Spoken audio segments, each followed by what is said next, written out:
And for those folks who have still not participated, those people who sit out there and never have sent a dime to the ministry, let me just tell you something.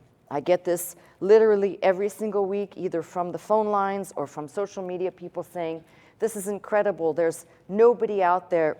There may be people out there teaching, but what happens is it's called feed the machine.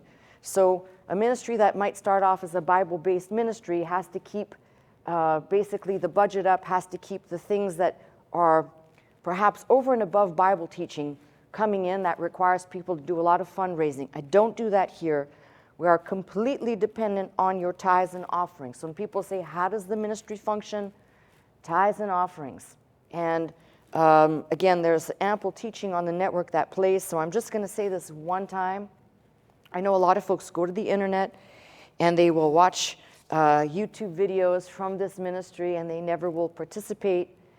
This is not a statement like you hear on a public broadcast network where they say, if you don't support this teaching, it's going to go away. It doesn't work like that here.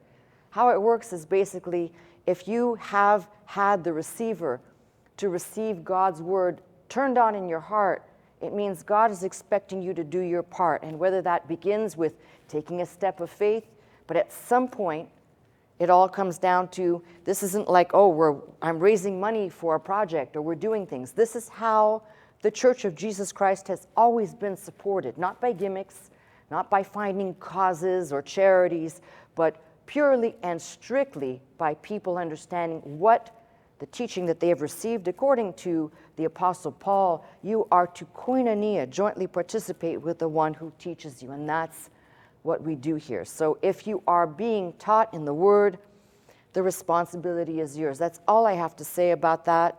I know there's a lot of people in this particular time that are saying, well, things are getting very expensive and I don't know if I can afford to keep giving, and I'm going to tell you, I don't know that you can afford to not keep giving. And you can figure that one out real quick. There's a saying, and I'll put it in a nutshell. You put God first, He takes care of the rest. You start putting God on the back burner, that's where you will find yourself with Him.